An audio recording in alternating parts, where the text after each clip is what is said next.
거의 대부분이 구원받은 하나님의 백성이라면 내가 정말 신앙생활 잘해야 되겠다 라고 하는 다짐을 할 때가 있습니다. 그런데 우리가 신앙생활을 잘 하려고 하면서 신앙의 형식에 치중하면서 중요한 그 신앙의 근본적인 정신을 간과할 때가 있습니다. 뭐냐면 예수님으로 책망을 많이 받았던 바리새인이 그랬습니다. 그들은 율법의 정신이나 의미보다는 내가 이렇게 율법을 지켰다라고 하는 외부적인 의식에 더 많이 관심을 가졌어요. 거기에 치중했습니다. 그들을 향하여 예수님께서 마태복음 23장 23절에서 화 있을진저 외식하는 서기관들과 바리새인들이여 너희가 박하와 회향과 근처의 11조는 들이되 율법에 더 중한 바 정의와 긍휼과 믿음은 버렸도다. 그러나 이것도 행하고 저것도 버리지 말아야 할지니라. 뭐예요? 물론 율법을 지키는 거 중요하죠. 그거 버리면 안 되겠죠. 그러나 율법을 지키는 그 마음이 더 중요하다는 겁니다. 우리는 말하면 이런 거예요. 우리가 어떤 신앙생활의 형식도 중요하죠. 형식도 중요하잖아요. 그러나 그 형식과 함께 마음도 중요하다 이 말이에요. 어느 것 하나 버릴 수 없다 이 말이죠. 한쪽으로 치우치면 이상할 거 아니에요. 형식을 버리고 내 마음은 항상 주님을 섬깁니다. 주님 아시지요? 오늘은 진능급이 내리는 날. 내 마음은 예배당에 가 있는 거 주님 아시죠? 제가 그 시간에 기도하면서 거실에서 지내겠습니다. 마음 알죠, 주님. 그러나 우리가 형식도 중요하다 이 말이에요. 그런데 또 이렇게 형식이 중요하다고 얘기하니까 에휴, 가자. 그냥 가자. 그리고 예배를 드리는 게 아니라 예배를 때운다면 그 형식이 된 거예요. 우리 이런 말 하는 사람들 있잖아요. 흔히 이렇게 해서 점심 한 끼 때웠다. 잘 먹었다, 기쁘게 먹었다, 행복하게 먹었다 그래야지 겨우 한 끼 때웠다. 무슨 노숙자예요? 왜 스스로를 그렇게 격화시켜? 비록 컵라면을 먹었어도 이렇게 컵라면을 한 끼 때웠다가 아니라 정말 맛있게 먹었다. 자기 존재감을 자기가 높여야지. 노숙자도 아니고 자기를 스스로 낮추면 안 되잖아요. 우리가 그리스도인으로서 신앙도 마찬가지예요. 우리는 영적으로 거룩한 백성이고 하나님의 자녀들입니다. 우리 스스로를 신앙의 존귀한 자로 만들어야 돼요. 스스로를 귀한 자로 만들어야 돼요. 아멘입니까? 땜질하는 식의 신앙이 아니라 이 말이죠. 예수님으로부터 책망을 받았던 바리새인들이 율법을 지켰다는 그 자체에만 집중한 거예요. 그 마음과 정신이 없었던 겁니다. 우리가 신앙생활을 잘하려고 한다면 신앙생활의 가장 중요한 중심을 항상 잊지 말아야 합니다. 신앙생활은 하나님의 기쁨이 되는 삶을 사는 거예요.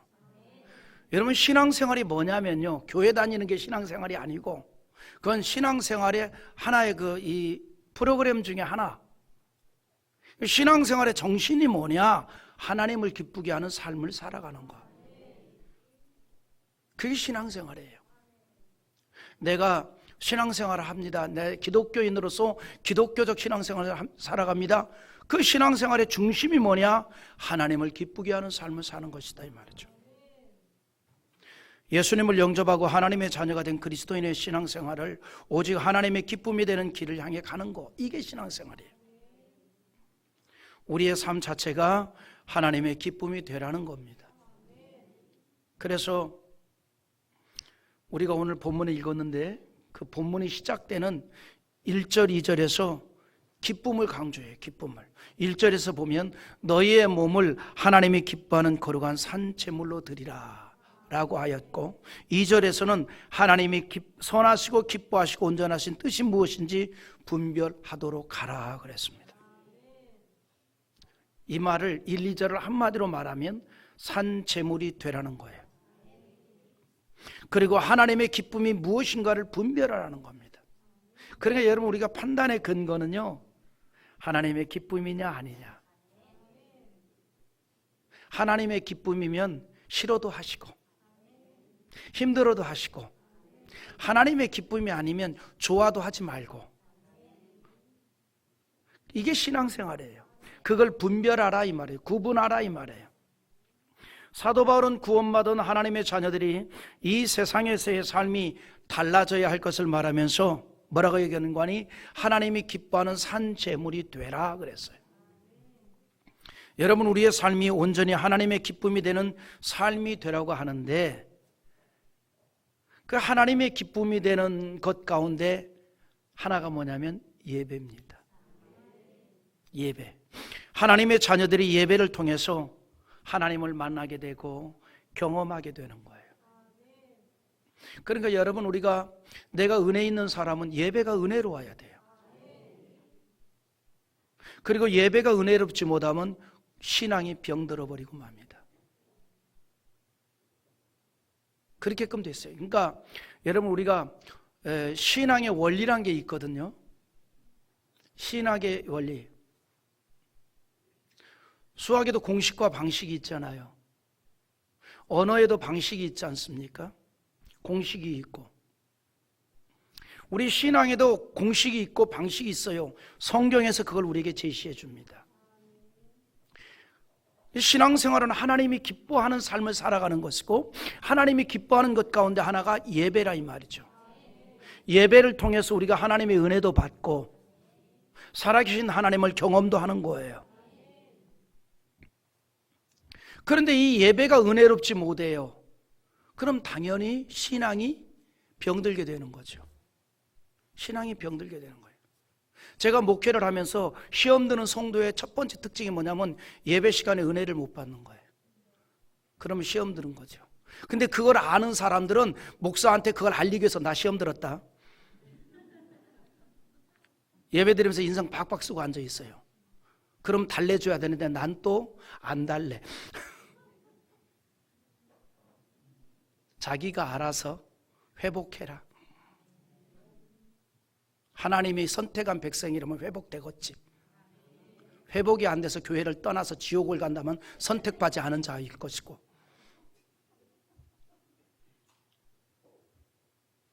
그리고 보면은 벌써 은혜가 되는 사람은 예배 드리는 모습이 달라요. 예배 드리는 감동이 다릅니다. 여러분, 강대상에 딱 서보면 한눈에 쫙 보여요. 이렇게 쫙 보여요.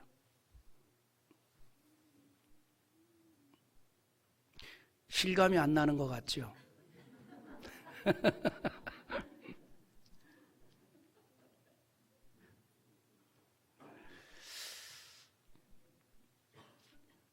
여러분, 하나님의 자녀들이 예배를 통해서 하나님을 만나게 되고 경험하게 되는 거예요. 그래서 예배는 구원받은 백성들이 구원자 되시는 하나님께 감사와 찬양과 영광을 돌리는 거룩한 예식입니다.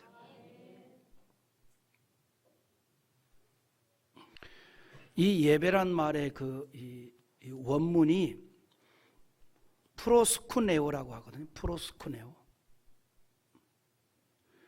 이 말이 담고 있는 의미가 뭐냐면 합하여지다, 엎드리다, 절하다, 이런 의미가 있습니다. 그러니까 뭐냐면 내가 하나님 앞에 예배를 드린다는 말은 내가 하나님과 합하여진다는 뜻이에요. 하나님과 일치를 이룬다는 그런 의미예요. 그래서 여러분들이 예배 드리러 나오는 게 뭐냐면 나 하나님과 일치를 이루려고 나간다는 뜻이에요. 또 하나는 그 하나님 앞에 내가 엎드린다는 의미가 있습니다.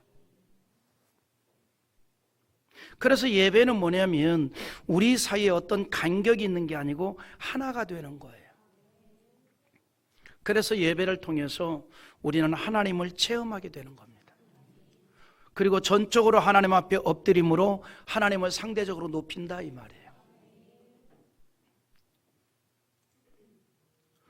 예배를 우리가 영어로 워십이라고 하잖아요. 그 말이 무슨 말입니까? 최고의 가치를 돌리는, 최고의 경배를 드리는 단어가 워십이잖아요. 최고의 가치, 하나님을 최고의 가치로 여기는 거예요. 예배가 그런 고백의 순간입니다. 하나님을 최고의 가치로 여기는. 그러면 한번 여러분 스스로 한번 생각해 보세요. 내가 지금 예배 한 시간을 하나님을 최고의 가치로 여기고 있느냐 이 말이죠. 예배는 그런 거예요. 하나님을 최고의 가치로 여기는 순간입니다.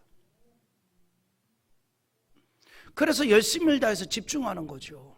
말씀을 들을 때 집중하고 찬양할 때 집중하고 그러는 거예요. 그리스도인들이 이처럼 예배를 통해서 하나님을 만나고 하나님께 영광을 돌리고 이제는 그런 감격의 모습으로 세상에서도 동일하게 하나님의 영광을 위해서 살아가는 겁니다. 그러니까 우리가 이 예배를 통해서 하나님과 하나가 되고 하나님을 최고의 가치로 여기고 영광을 돌리고 그러한 그 마음을 가지고 우리가 이제 교회 밖에서 살아가는 것, 이것이 바로 그리스도인의 삶이라는 거죠. 이 일을 앞장서 하는 사람들이 재직이에요. 이 일을.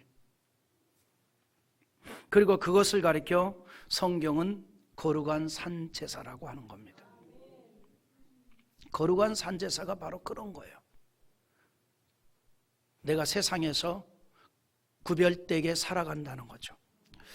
여러분, 우리가 알고 있듯이 구약의 제사는 제물을 죽여서 드렸잖아요.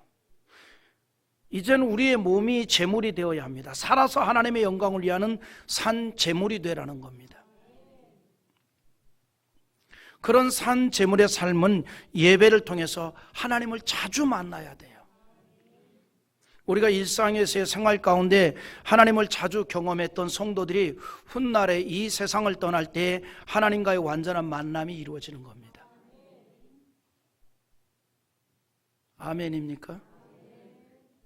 여러분, 친한 사람도요 오랫동안 안 보면 서먹해지는 거예요.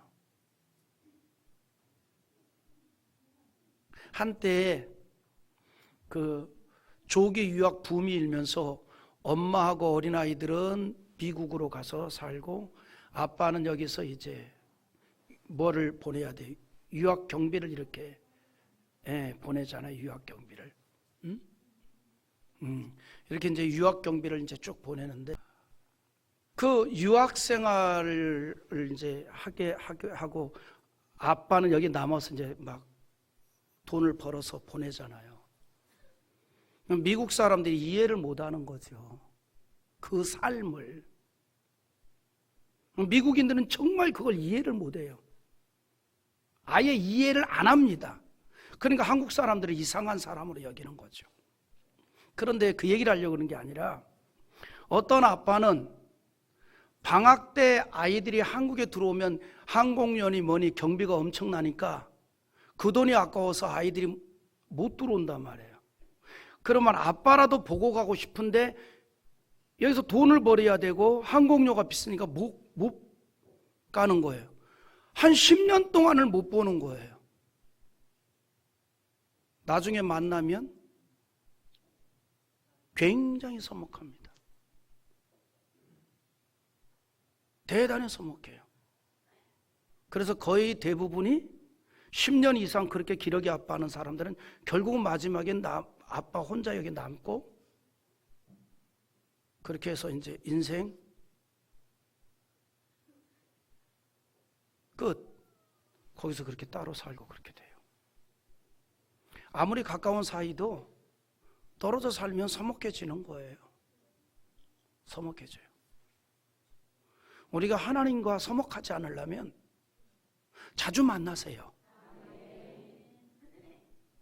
그 자주 만날 수 있도록 마련해 준 게 예배입니다. 자주 나와서 예배를 드려요. 자주. 주일날에도 수요일에도 주일날 오전 한 번만 말고 좀 오후에도 나와 보세요. 오늘처럼. 그런 거예요. 우리는 산 제물의 삶은 예배를 통해서 하나님을 먼저 자주 만나야 합니다. 우리가 일상에서의 생활 가운데 하나님을 자주 경험했던 성도들이 훗날에 세상을 떠날 때 하나님과 완전한 만남이 이루어진다는 거죠. 우리가 하나님 앞에 나와서 경건하게 예배드리는 시간에 하나님을 만나야 합니다. 그리고 마침내 세상을 떠날 때 완전한 만남을 이루게 되는 거죠. 우리가 하나님을 만나야 하는데 하나님을 만난 일에 가장 좋은 방편이 예배입니다. 오늘 말씀에서도 그것을 말해주고 있습니다. 로마서는 그 내용에 있어서 크게 두 가지를 강조해요. 이 로마서를 읽어보면요, 1장부터 16장이 크게 두 패턴이 있습니다. 첫 번째 패턴은 믿음에 관한 것을 계속 얘기합니다. 그리고 두 번째는 믿음으로 사는 삶의 행위를 얘기합니다. 그래서 1장부터 11장까지는 무엇을 믿느냐 하는 믿음에 관한 이야기를 계속하고 있어요. 그리고 12장부터 16장까지는 이제 믿는 자들이 어떻게 살아야 할 것이냐라고 하는 신앙적인 삶에 관한 이야기를 합니다. 그래서 로마서 12장은 그리스도인들이, 구원받은 하나님의 자녀들이 어떻게 살아야 할 것인가에 대한 것을 시작하고 있는데, 그것에 대한 교훈으로 시작을 합니다. 그러면 그리스도인들이, 이제 믿음의 사람들이 어떻게 살아야 될 것이냐, 이렇게 살아야 된다 라고 하면서 제일 먼저 다룬 게 뭐냐면 예배예요. 제일 먼저 다룬 게 예배예요. 그리스도인들이 어떻게 살아야 할 것인가를 말할 때 성경은 제일 먼저 예배를 말했다는 게 매우 중요한 의미가 있는 겁니다. 예수 믿는 사람이 어떻게 사는 것이 잘 사는 것인가, 어떤 것이 신앙적으로 사는 것인가, 그것에 대해서 성경은 한마디로 예배를 생활의 가장 중심에 두고 살아가는 것이다, 이렇게 말합니다. 예배가 최우선이 되어야 하고 목적이 되어야 합니다. 그것이 신앙이고 이것이 은혜 받은 성도의 모습이라는 사실입니다. 예배는 그리스도인이 하나님을 만나고 경험하는 가장 좋은 방편이에요. 하나님 만나기 원합니까? 예배에 집중하십시오. 예배에 집중하세요. 하나님을 만나고 경험하는 가장 유익한 길이 바로 예배입니다. 그래서 예배는 영혼을 살게 합니다. 예배가 하나님의 은혜를 받게 합니다. 예배가 축복의 통로가 됩니다. 그리스도인은 당연히 하나님께 예배하는 것을 그래서 최우선으로 여기며 살아야 합니다. 이와 같이 예배가 모든 것에 우선한다는 것을 우리는 잊지 않기를 바랍니다. 우리가 교회에서 봉사도 하고 교육도 합니다. 그러나 예배 없는 봉사, 예배 없는 교육은 무의미합니다. 무의미한 거예요. 먼저 우리가 예배를 통해 은혜를 무조건 받아야 합니다. 그래야 내 영혼이 살아나죠.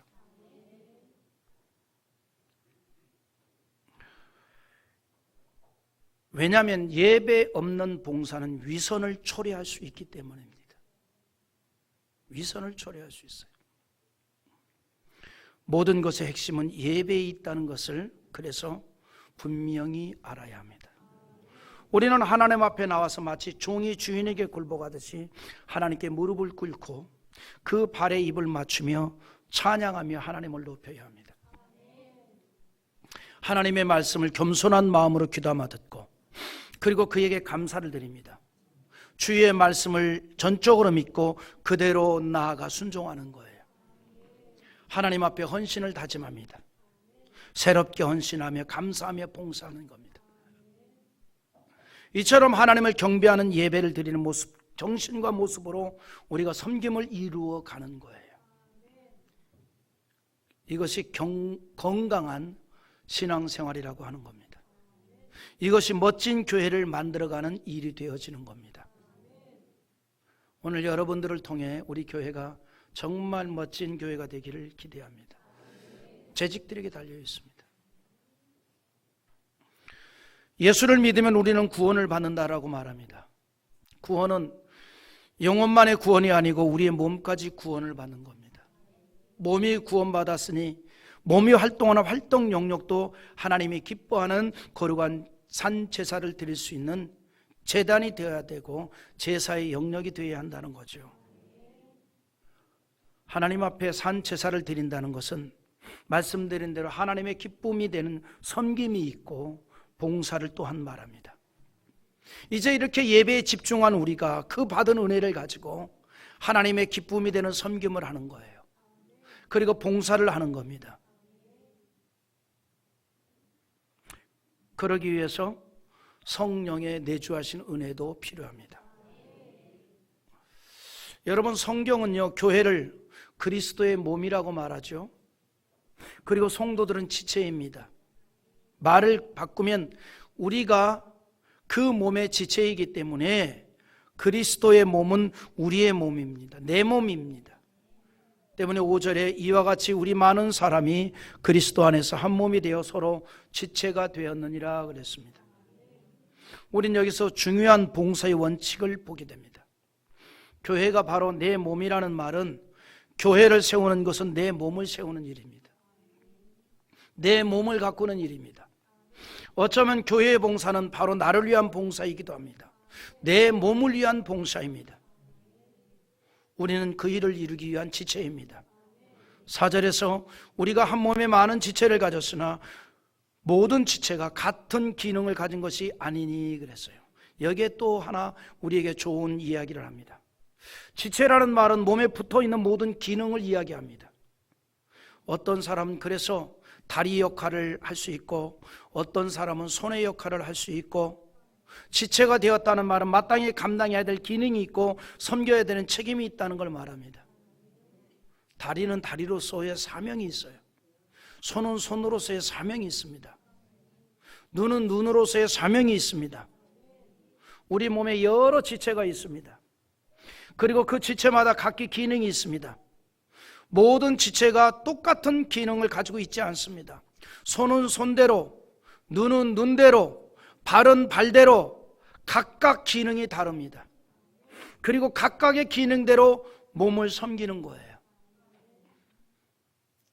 그것이 지체를 위한 것이기도 합니다. 교회도 이 원리와 똑같다는 거죠. 모두가 다 하나님의 자녀들이여 소중한 존재들입니다. 예수님의 보혈의 은총을 받았고 하나님의 지극한 사랑을 받고 있습니다. 그러나 기능이 다릅니다. 역할이 다릅니다. 은사가 다릅니다. 6절에 우리에게 주신 은혜대로 받은 은사가 각각 다르니 혹 예언이면 믿음의 분수대로 그랬습니다. 믿음의 분수대로 하나님께서 주님의 몸된 교회를 위해서 성도들에게 각각의 은사를 주었다는 거죠. 그러므로 우리가 교회의 봉사를 할 때 은사대로 섬기는 겁니다. 하나님께서 은사를 주신 것은 교회를 섬기라고 주신 거예요. 우리는 하나님께서 주신 각양의 은사를 땅에 묻어두지 않기를 바랍니다. 하나님 뭔가 나에게 은사를 주었거든요. 달란트 비유를 우리가 기억합니다. 주인이 먼 나라를 다녀오기 전에 종들에게 달란트를 주었습니다. 그런데 돌아와서 보니 한 달란트 받은 종은 그 달란트를 그대로 땅속에 묻었다가 그대로 주인에게 주었습니다. 주인은 그 종에게 뭐라고 얘기했습니까? 악하고 이 게으른 종아라고 책망을 합니다. 우리도 각양의 은사를 받았습니다. 우리는 그 은사를 활용하여 섬김을 이루어야 한다는 거죠. 묻어두어서는 안 됩니다. 교회를 섬기라고 각각에게 주신 은사를 묻어두고 있으면 그 사람은 나중에 악하고 게으른 종으로 주님을 통해서 꾸중을 들을 수 있을 겁니다. 요즘 제가 굉장히 은혜를 받아요. 스스로에게. 다시 한번 또 시작하는 마음으로 모든 것을 점검하게 하고 또 관여하게 하고 참여하게 해서 제가 자꾸 일에 대한 욕심이 더 생기는 거예요. 그래서 나의 한계를 한번, 하나님이 주신 능력을 한번 경험해 싶은 마음도 생기는 거예요.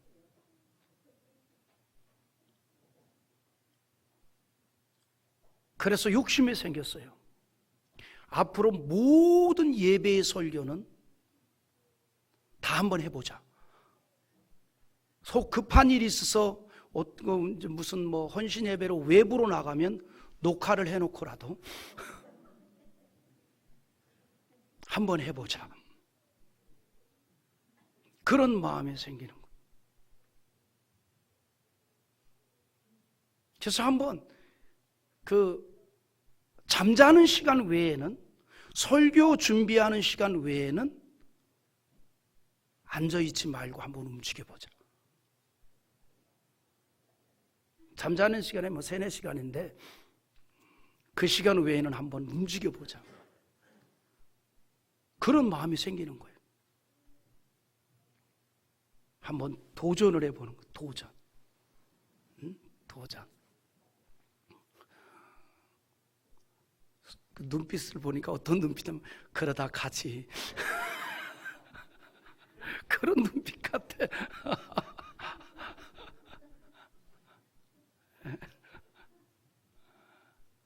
너무 즐거운 거예요. 한번 도전의식이 생긴. 한번 섬기는 마음으로 한번 해보자.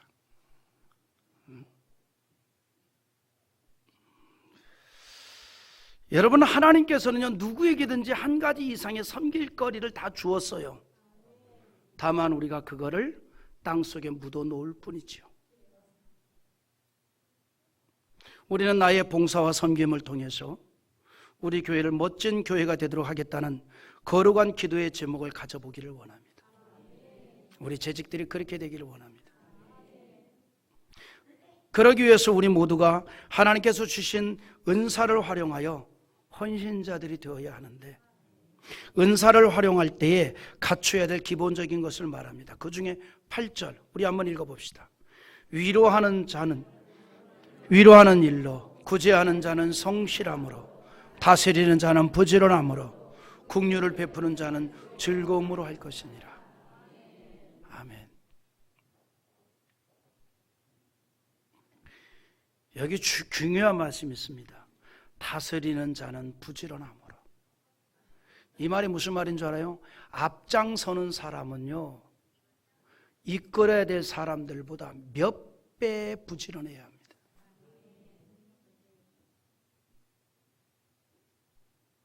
몇 배 부지런해야 돼요. 그 원리를 말해주고 있는 거예요. 여러분, 중소기업을 경영하는 사장님들이 있습니다. 우리 성도들 가운데도 있지만 직원들보다도 10배 부지런하지 않으면 그 회사 끌어가지 못합니다. 때로는 경영인이고, 때로는 운전수고, 때로는 청소부고, 때로는 배달부고, 닥치는 대로 하지 않으면 그 기업을 못 끌어가요. 10배는 부지런해야 됩니다. 그래서 저도 10배를 부지런 띄우려고 합니다. 그러면 끌어가지를 못하는 거예요. 우리 남녀 전도회 회장님들은 회원들보다 10배의 부지런해야 됩니다. 영적인 일에 있어서 10배는 부지런해야 돼요. 회원들보다 더 예배를 나와야 되고, 더 많이 기도해야 되고, 우리 작은 목자들은 목장의 가족들보다 10배는 영적으로 부지런해야 됩니다. 더 많이 예배에 집중해야 되고, 더 많이 기도해야 되고, 그럴 때 그 사명을 이룰 수 있는 거예요.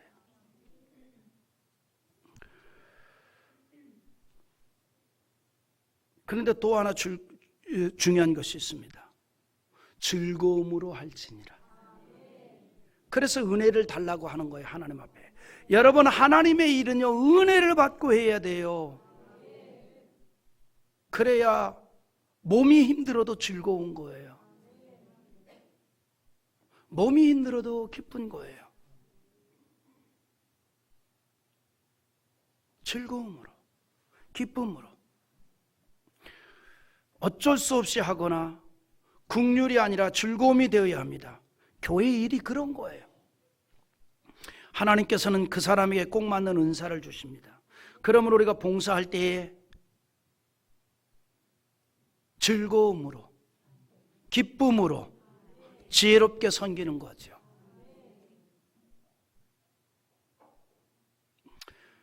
그래서 3절에서 너희 각 사람에게 말하노니 마땅히 생각할 그 이상의 생각을 품지 말고 그랬어요. 이 말이 무슨 말입니까? 내게 주신 은사를 생각하고 남의 것을 생각하지 말고 내 것 생각하고 최선을 다하라 이 말입니다. 그래서 3절 하반절에 오직 하나님께서 각 사람에게 나누어 주신 믿음의 분량대로 지혜롭게 생각하라 그랬어요. 여러분, 이 말이 무슨 말이냐면 이런 얘기입니다. 내가 할 수 있는 것이 있고 할 수 없는 것이 있어요. 그걸 우리는 인정해야 합니다. 일꾼의 겸손이란 다른 성도에게 내게 없는 은사가 있다는 걸 인정하는 거예요. 이게 일꾼의 겸손입니다. 내게 없는 게 있다, 이걸 인정하는 거예요. 또한 내가 받은 은사가 중요하듯이 다른 사람이 받은 은사도 중요하다는 걸 인정하는 겁니다. 그러니까 내가 받은 직분 귀하게 여기고 상대가 받은 직분도 귀하게 여기고, 그럴 때 우리가 조화를 이루어서 멋진 교회를 만들어가는 거예요. 다른 사람에 비해서 드러나지 않을지라도 내가 받은 은사가 직분이 하나님이 주신 것으로 믿을 때에 우리는 그 일을 감당하면서 겸손히 섬길 수 있습니다. 이것이 바로 교회 안에서 이루어지는 산제물입니다. 그러기 위해서 우리의 모든 봉사는 사랑으로 이루어져야 합니다. 때문에 9절에 사랑에는 거짓이 없나니 악을 미워하고 선에 속하라 그랬습니다. 사랑에는 거짓이 없다는 것은 사랑에는 진실만이 있다는 거죠. 우리의 섬김이, 우리의 봉사가 진실함으로 이루어질 수 있는 것은 사랑으로 충만하면 그렇게 되는 겁니다. 그래서 10절에서 형제를 사랑하여 서로 우애하고 존경하기를 서로 먼저 하며 그랬습니다. 우리 재직들이 몸된 제단을 섬기며 충성하며 봉사할 때 이렇게 되어지라는 거예요. 서로 우애하고 존경하라는 겁니다. 우리는 그런 사랑으로 봉사를 하라는 겁니다. 여러분, 고린도전서 13장 5절에 사랑에 대해서 이런 얘기를 합니다. 읽어볼까요? 무리에 행하지 아니하며 자기의 유익을 구하지 아니하며 성내지 아니하며 악한 것을 생각하지 아니하며. 사랑은 상대를 존중해 준대요. 존경해 준대요. 우리 재직들이 서로 일을 잘하도록 격려합시다. 그래서 교회를 멋있게 만들어 갑시다. 아멘입니까? 초대교회 특징은요, 일반 성도들 중심으로 교회가 다 이끌어져 갔습니다. 21세기 우리 교회가 그런 교회를 꿈꾸기를 기대합니다. 성도들이 다 이끌어갈 수 있는 교회, 모든 일을 성도들이 맡아서 할 수 있는 교회, 우리가 그런 비전을 한번 꿈꿨으면 좋겠어요. 우리 재직들이 이 일에 함께 참여하길 기대합니다. 아멘입니까?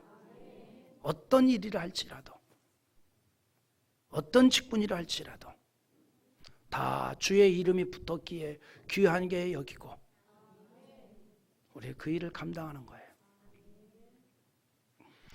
그리고 열심을 품자는 겁니다. 11절에 보니 부지런하여 게으르지 말고 열심을 품고 주를 섬기라 그랬어요. 여러분, 열심히 품으라는 말의 원문의 뜻이 뭔지 알아요? 가슴에 불을 붙이고 라는 뜻이에요. 가슴에 불을 붙이고. 가슴에 불을 품고, 여러분 우리가 무슨 일을 하든지 가슴이 뜨거워야 되잖아요. 그걸 열정이라고 그러죠. 열정. 가슴이 뜨거워야 된다고. 근데 우리 예수 믿는 사람들이 어떻게 하면 가슴이 뜨거워질까? 성령의 불을 받으면 돼요. 성령의 불을 받으면. 그래서 먼저 우리 재직들이 성령의 불을 받아야 됩니다. 성령의 불을 받고 이 일을 감당하자는 거죠.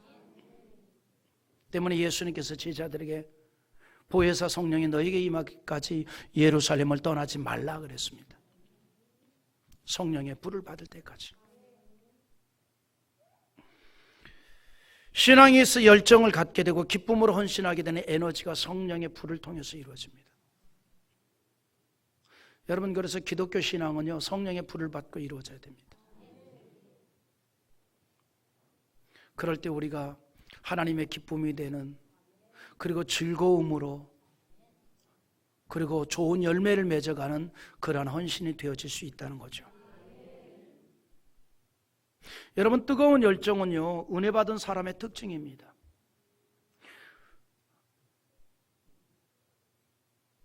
여러분, 성도에 열심히 식어지면 신앙에 잠을 자게 됩니다. 그러므로 예수님께서 미지근한 것에 대해서 강력하게 책망을 했잖아요. 미지근한 거에 대해서, 다시 말해서 열기가 식어버린 거에 대해서 대단히 책망을 했습니다. 요한계시록 3장 16절에 너가 이같이 미지근하여 뜨겁지도 아니하고 차지도 아니하니 내가 입에서 너를 토하여 버리리라. 아무런 열심도 없이 미지근한 거에 대해서 토하여 버린다 그랬습니다. 주님은 우리에게 열심을 원합니다. 신앙의 열심, 봉사의 열심 있는 성도가 되라는 거예요. 그런 면에서 그래도 우리 교회는 열심히 섬기고 일하는 헌신자들이 참 많습니다. 누가 칭찬하지 않아도 주님 바라보고 기쁨으로 헌신하는, 봉사하는 사람들이 참 많습니다. 그런 성도들이 있기에 교회가 세워져 가는 줄 압니다. 그리고 열심 없는 자들도 그 열심 있는 그 패턴으로 갈 수 있기를 바라고, 그 거룩한 무리 속으로 빨려 들어올 수 있기를 바랍니다.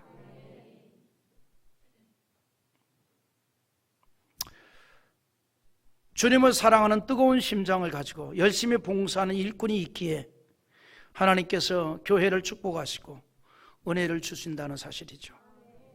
그래서 멋진 교회가 되어간다는 거죠. 바라기는 오늘 재직 여러분 때문에 우리 교회가 더욱 멋진 교회로 세워지기를 기대합니다. 우리가 그런 한번 다짐을 해보기를 원합니다. 나로 인하여 내 교회가 멋진 교회가 되자. 아멘. 나로 인하여 멋진 교회가 되자. 여러분, 우리 인생이란요, 완성이란 게 없어요. 완성이란 게 없습니다. 무엇이 완성이냐? 최선을 다했다는 말이 완성입니다. 이를테면 여러분들이 어느 직장에 취업을 합니다. 여러분, 그 직장이 아무리 직원들에게 연봉을 많이 주고 직원 복지가 잘 돼 있어도 그 속에서 만족하는 직원 드물어요. 구조적으로, 또 뭐 어떤 제도적으로 뭐 복잡합니다. 그렇다고 내가 거기서 무엇을 결론을 내릴 수는 없는 거예요. 다만 내가 거기서 최선을 다할 뿐이죠. 그게 완성이에요. 최선을 다하는 거예요. 최선을 다하는 거예요. 교회도 마찬가지예요. 여러분, 100% 만족하는 지상교회가 있을까요? 미안한 얘기입니다만 없습니다. 그 전에 그 어떤 형제가, 이제 오래전 얘기인데, 결혼을 안 해서, 형제 결혼해야지, 내가 좋은 사람 소개시켜 줄까? 그러세요. 어떤 사람 원해? 아이, 물을 것도 없어. 내가 얘기해 줄게. 키 165, 36, 24, 34. 얼굴은 좀 주먹만 하고 머릿결은 좋고 성격은 상냥하고 목소리는 중하이팀 톤이면 좋고 그리고 같이 팔짱 끼고 갔을 때 쪽팔리지 않고 아유 그런 분이면 너무 좋죠. 천사하고 가라 이씨.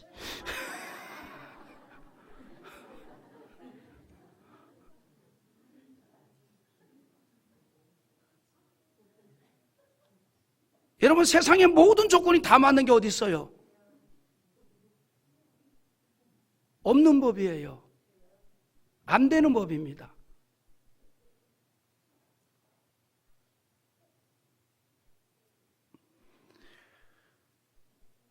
우리가 그래서 직장 생활도 100% 나에게 만족되는 게 아니에요. 그냥 내가 그 속에서 만족감을 얻기 위해서 최선을 다하는 게 열매예요. 내 스스로가. 그래서 제가 학교 근무할 때 7시 반까지 출근했어요. 최선을 다하자.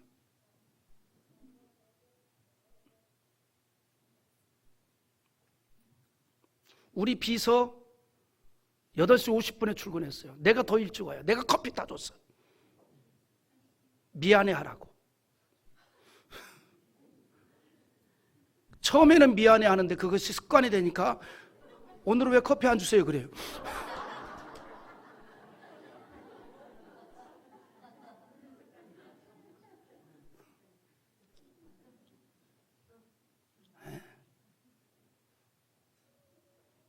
왜냐하면 내 만족을 얻기 위해서 최선을 다한 거예요. 뭐 대단한 학교도 아니지만 대단한 학교도 아닌데 그런 학교에 근무하면서 원망 불평하면 나는 또 얼마나 내 인생이 초라해요. 최선을 다했어요. 나중에 별걸 다 맡기는 거예요. 별걸 다 맡기는 거예요. 사립학교의 가장 중요한 장부까지 맡겨요. 뭘 믿고. 오늘 여러분 우리가 교회 안에서도 마찬가지입니다. 만족이 없는 거예요.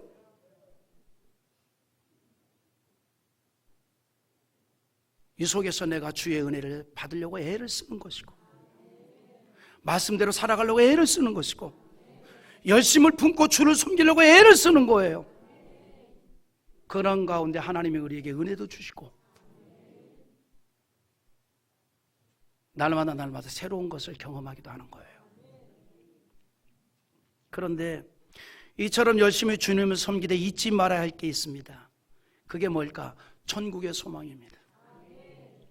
우리는 항상 천국의 상급에 대한 소망을 가지고 기도하는 일꾼이 되어야 합니다. 그러므로 12절에 소망 중에 즐거워하며 환난 중에 참으며 기도에 항상 힘쓰라 그랬습니다. 결론은 이겁니다. 기도에 힘쓰라. 여러분 교회의 일꾼은 무엇보다 기도에 힘써야 합니다. 하나님의 눈이 기도하는 자를 향하기 때문입니다. 역대하 16장 9절에 여호와의 눈은 온 땅을 두루 감찰하사 전심으로 자기에게 향하는 자들을 위하여 능력을 베푼다 그랬습니다. 우리 재직들을 통해서 우리 교회가 멋진 교회가 되기를 소망합니다. 그러기 위해서 우리가 더욱 집중할 것이 있습니다. 하나님의 기쁨이 되는 예배에 사모함으로 모이기를 힘쓰는 겁니다. 또한 내가 섬길 수 있는 것을 찾아서 한 가지라도 주님을 위해서 봉사하는 일에 적극적으로 나설 수 있기를 바랍니다. 그리고 이 모든 일에 마음을 다해서 기도하는 삶이 되고 기도의 체질이 되어야 합니다. 그래서 더욱 멋진 교회를 만들어가는 재직이 되기를 주의 이름으로 축원합니다.